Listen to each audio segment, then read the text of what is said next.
All right, it's that time of year. My sister's coming up.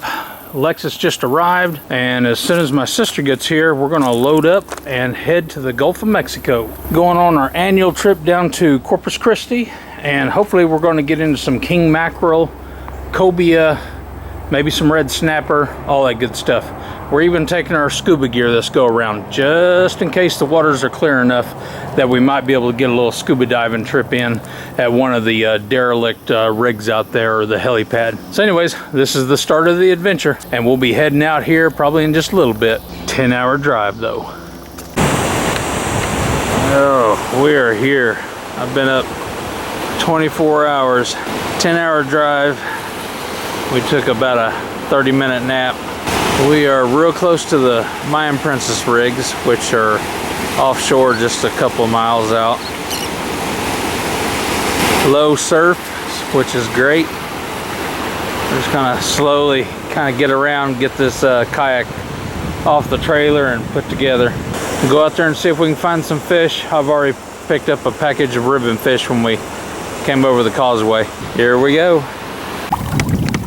All right, surf wasn't too bad. Got splashed a little bit, but we got out there. Anyways, Cindy's heading us out towards the Mayan Princess rigs. I'm re-rigging. Forgot to grab the ribbon fish out of the ice chest, so we're gonna go strictly lures today, which is fine. All right, it's probably been an hour, hour and a half. We've been trolling all around these rigs out here and just not getting into anything. We saw a small school of Spanish mackerel on the surface. Need to make a slight adjustment here before I get in irons. And but anyways, Lexus cast to them and they just weren't interested, but they were going the other direction pretty quick, and I wasn't able to keep up with them. Cindy's feeling a little peaked.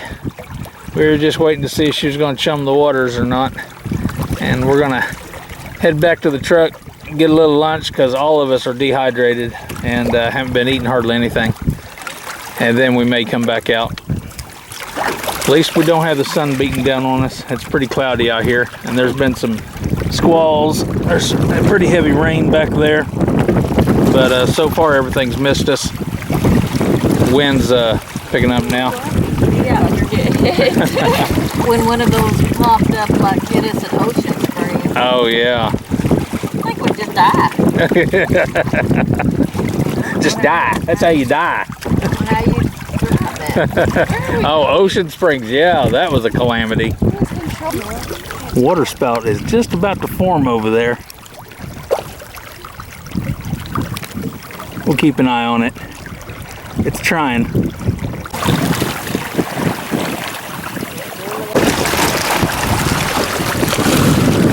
We've got a squall coming up behind us. Got lots of wind from it, so we're going to try to hurry up and get back to the truck, because it sounds like there's some lightning in that squall.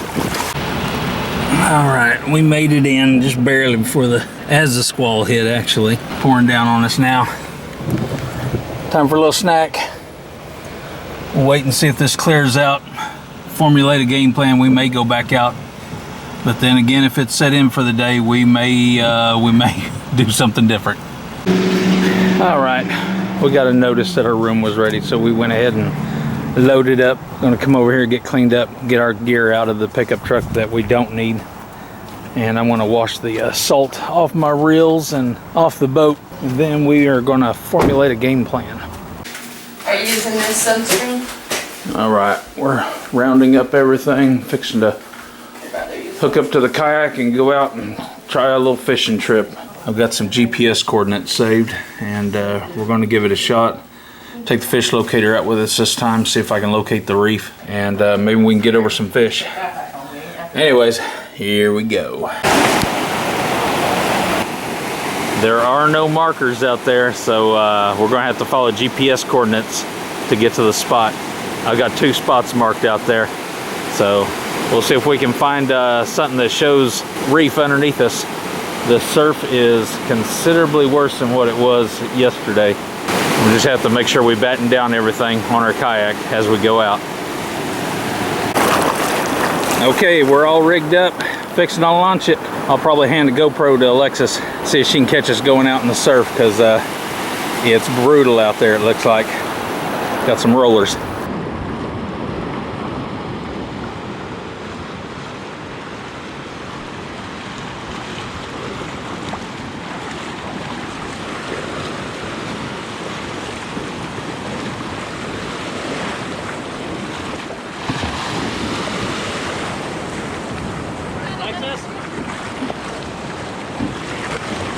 What? What? What? Ready for me? Yeah, probably so. Oh man. And see if you can go ahead and get your, hang on. Yeah, there's a button you gotta push. I want to turn us towards this. Towards this. Honey, that's all I can do, just to hold it. All right? Waiting for Cindy to get the stuff situated. Because all that stuff will wind up in the surface.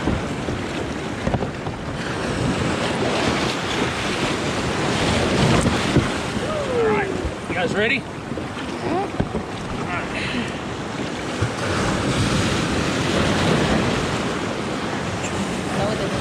I'm gonna get us back up there in that smooth stuff. You want me to get back out and help you again? No, I'll get it.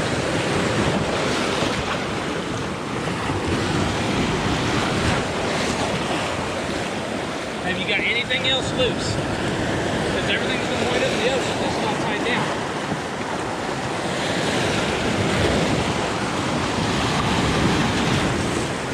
This GoPro's so wet.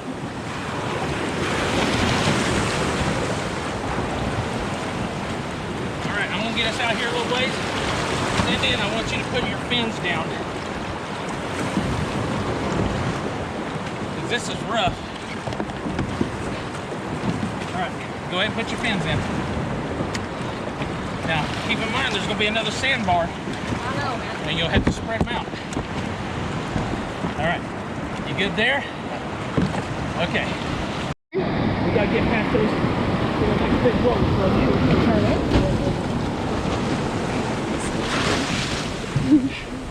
I hope I got that. That'll hurt them fast.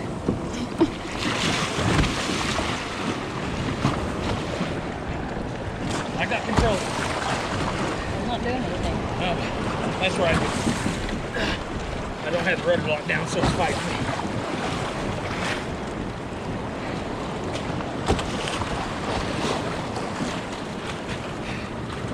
Got another set of rollers up there. Hopefully we'll time them right.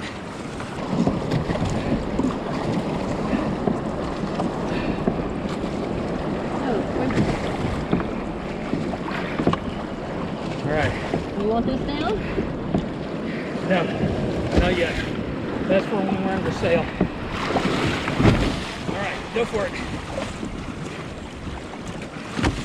Woohoo, we timed that right. Hopefully. Oh, there's a sandbar here somewhere.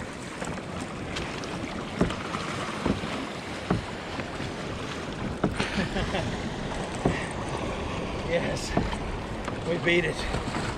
All right, good job on that.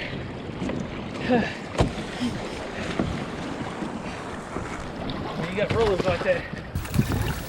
All right, we had nearly a catastrophic failure we figured out after we got offshore. Our haka arms are bent. One's bent severely over there and flattened, and this one was completely out of the hole and twisted. Cindy got it back in the hole a little ways, but the haka arms are so jacked we can't get them all the way back in. We came all the way out to where there's supposed to be a reef out here, but maybe a hurricane's covered it up because there's no sign of a reef and there's no fish out here. Cindy jumped in and looked around with the snorkel gear. So anyways, we're thinking about going back to the beach, loading up, and then going down to the helipad, deeper down into the North Padre.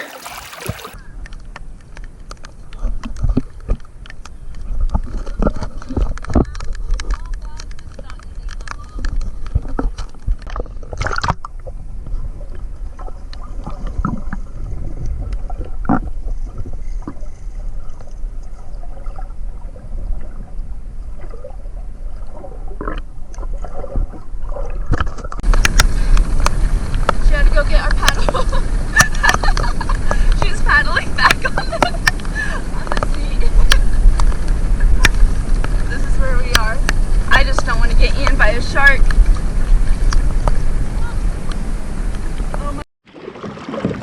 we've had catastrophic failure. We got an accidental jibe. A little squall came in and the wind hit us at another angle and jerked the sail over. As soon as it did, it applied pressure over to the hawkas that were damaged. Everything collapsed and we capsized. So we secured all of our gear as much as possible. Cindy's having lunch on the back. Alexis is paddling towards shore at the front. Cindy's come up with a game plan. We're gonna do like what you do on catamarans when they capsize. We're gonna put a riding rope underneath this hawka here, stand on this side, and try to flip this whole thing over. I'm just trying to secure all of our equipment and everything so we don't lose things to the bottom of the ocean like our phones and everything. Anyways, that's the game plan. Be back in a bit. All right. Cindy's floating out to sea there. Or actually closer to shore. We're gonna go pick her up. She's floating on the fish bag. It's buoyant. Alexis and I got on the side of the kayak, brought in the hawkas, and we were able to ride it back upright and then get all of our gear stowed back on here. The sail mast, carbon fiber mast, is broken half. We got all kinds of stuff on here that's busted. Anyways, our pedal drives work and our steering works, so that's all we need. We'll go pick up Cindy, get her in the kayak, and then we're going to pedal on back over to the truck and put this broken boat back up on the trailer. You got any words there, Alexis? Can we hurry up? Alexis wants to hurry up. I think she's done with it. All right, we've been pedaling for a bit. I had to get at the front. We had a little problem with the sail. Dropped into the water and ballooned out and was causing a break. It was jamming us up in the water as we tried to pedal. Also, there was a lot of water in the kayak, so it got in the bow and pumped out the water. So we're riding high again for the most part. Everybody's on board. We're back upright. We got pedal drive and we got steering. So we're working our way back over to where the pickup trucks are. Unfortunately, where we were at was out in front of the state park, and there are no vehicles allowed on the beach. They got big old fence post barriers at the property lines, so there's no admission with vehicles.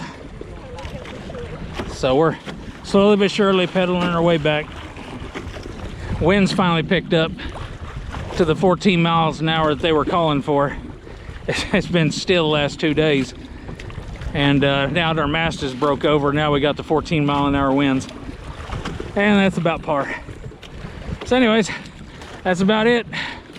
Get this thing back over to the pickup truck and load it up. All right, we're back on shore. This is fairly uneventful. We just jumped in once we got past the first sandbar and then walked it up to the shore. No big deal. So we once got past the first sandbar, we just walked it in.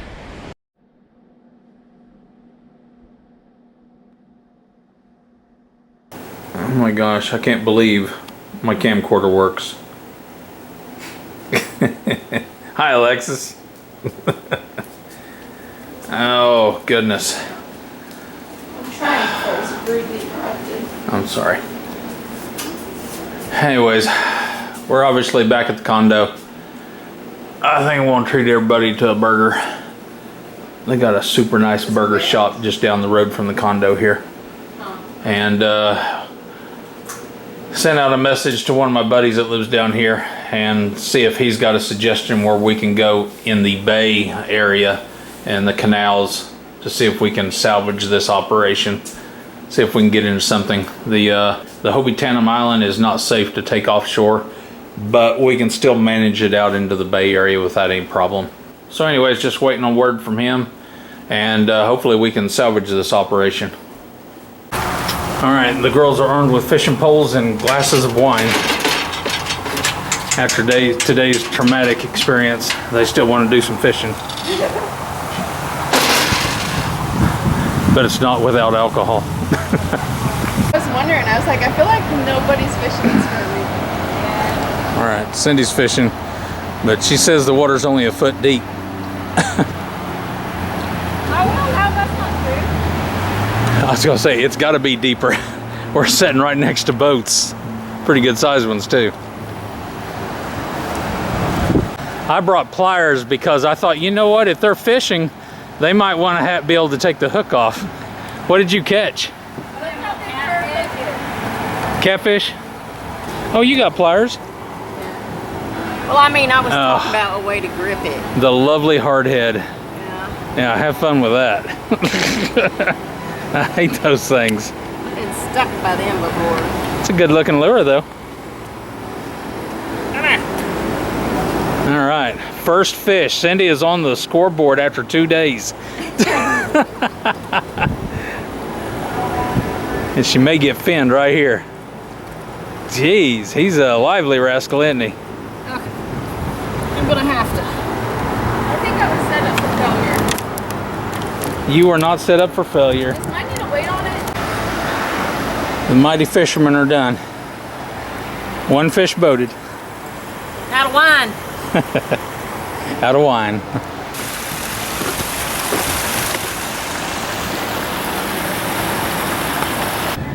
All right, we're loaded back up here, geared up, fixing to hit the public boat ramp. We're going to fish out in the Bay Area since this thing is not seaworthy for offshore, but Bay Area should be okay. Anyways, here we go. All right, we're going to try to get over to the where the water's passing through to the Gulf, see if we can get into something. All right, we're set up. Got a pretty location right here, just outside the channel.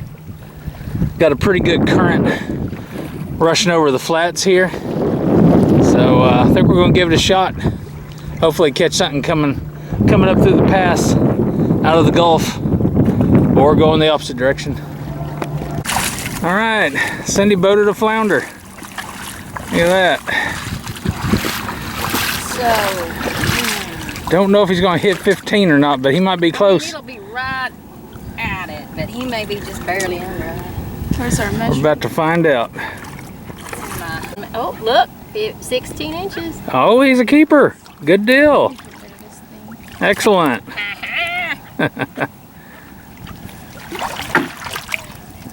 All right, we'll get a stringer out for him.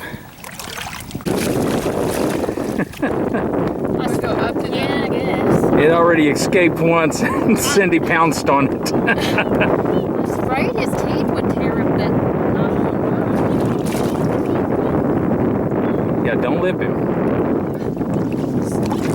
There should be a soft spot Let me stick my back finger on the side of his jaw. No, not in the center. Okay, that way you got through it, so you're fine. Keep going.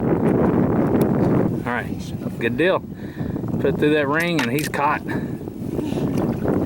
We will keep an eye on that nylon stringer though. He almost made a good escape. perfect slate for one. All right, we're trying another spot. Cindy caught the one keeper flounder back at that pass, but that's all we've had other than a lady fish and a Pritchard. I think that's what it's called.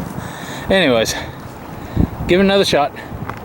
Cindy's already caught some little fish of some sort over there. There's definitely fish here, so we're going to give it a shot. All right, hello everybody. So we only caught a couple of fish at that last location. Didn't pan out too well for us, but that's okay. And we did the long drive back home. Kayak made it back okay. Everything was cinched down fine. But now I'm going to take it back apart and we're going to look at see everything that's broke on this thing and probably get a rough idea of what it's going to cost to repair it. I was very pleased with these seats. They are very buoyant. Now they will take on water, but they stay floating and very buoyant. And I know a lot of people are going to squawk about us not wearing our life jackets. I know that's important, but being realistic about it, it is hard to sit out in the Gulf of Mexico in 90+ degree weather with the sun beating down on us and trying to wear a life jacket. Yes, I know we're supposed to, but it is what it is. Good thing is, when you're in salt water, you seem to be exceptionally buoyant.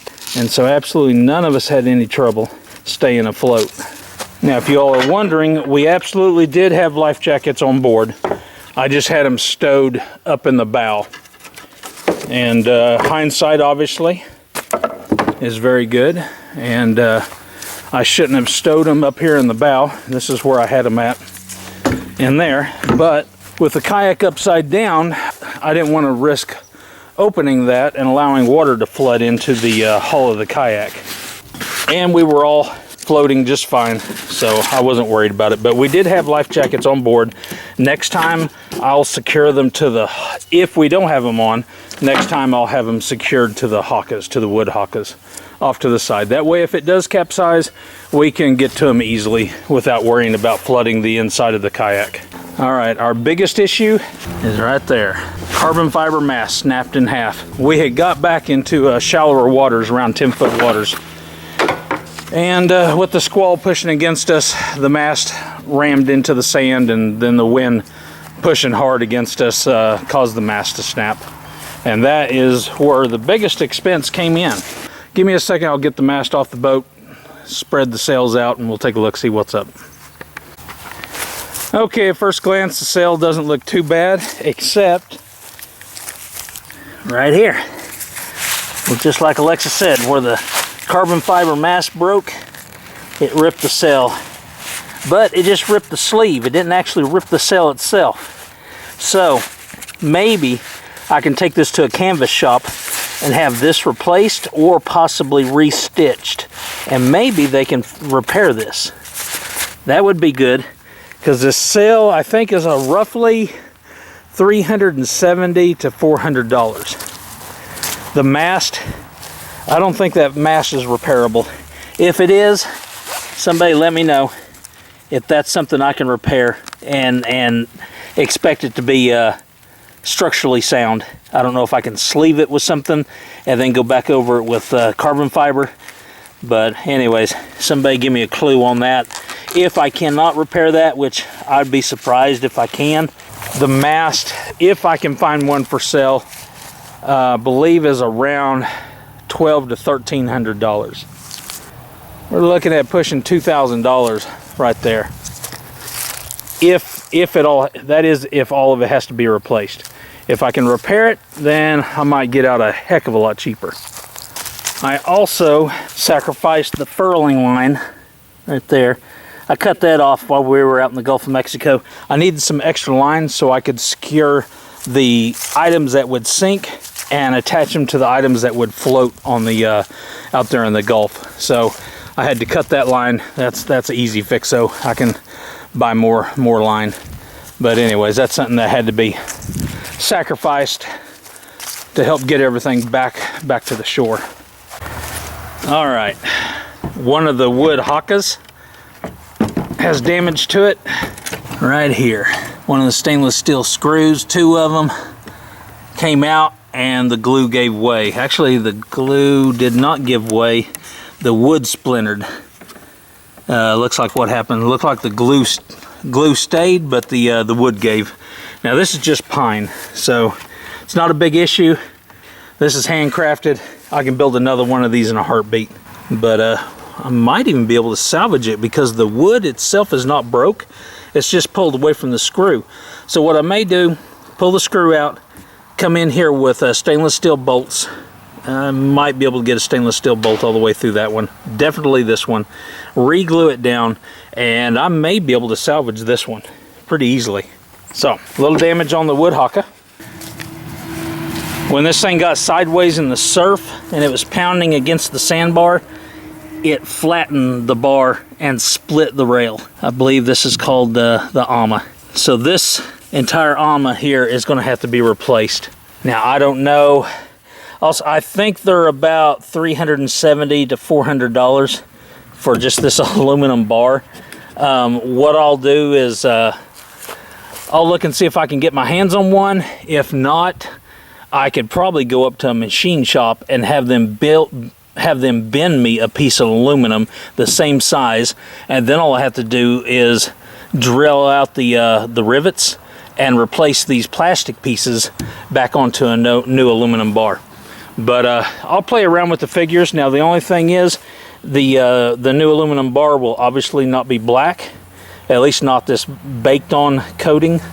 It'll be aluminum, but I guess I could paint it. It's just there's no way to expect it to last, the paint. So what happened was, when that squall blew in, it caused an accidental jibe. The shear pin is this right here. It looks like it's metal. Looks like a nut and bolt that's metal. It's not. It's like Teflon material. It's designed to shear under extreme loads and pressures before the metal gives. So it was trying to shear in the surf. I just didn't know it. And I never knew that was a shear bolt. The shear bolt was already almost cut in half. So when the sail flopped over to the other side, all that extra pressure was applied over to this brace arm. It went ahead and cut that shear bolt. And when it did, this brace arm simply flew off and the entire outrigger folded into the kayak. With the mast up and the sail full of air, the whole thing just tipped over and capsized. This one Teflon shear bolt that sheared over here caused a lot of grief and heartache and some major expense. That was done in the surf, but the mast breaking and ripping the sail, that was because of this shear bolt. The roll bar that I have on the Hobie Tandem, so I robbed the shackle off of there so I could get this thing put back together and get the outrigger out so we could paddle back to shore. So right here you can tell when the shear bolt shears, that's what happens. Brace arm falls off, this whole thing folds in, and the kayak goes upside down. Bad stuff. So in conclusion, always, especially if you've gotten in a tight spot with these kayaks, always check the shear pins. All right, well, I hope you guys enjoyed that video. I know some people are going to be squawking in the comments, but that's okay. I'm expecting it. I know there was errors made. The main thing is everybody, all the crew on the boat, everybody kept their heads straight and squared away. Cindy got out there and spotted the paddle. She got the paddle back on board. Alexis immediately started paddling, setting on top of the kayak and working back to shore. Cindy came up with the idea of trying to get this thing rolled back upright. I worked to get all the gear off of the kayak, lashed together with the floating stuff. We all come up with a plan and we all executed it really well. So that was big in getting us back to our original launch point safely. And so that's big. You got to have crew that can keep their heads straight, especially when things just go completely south and you wind up with a vessel that's upside down. So anyways, I'm very proud of how everybody pulled together, got their minds to working, and we worked out a plan. Everything turned out fine. All this stuff can be replaced. No big deal. All right, I'll see you guys on the next adventure. Bye.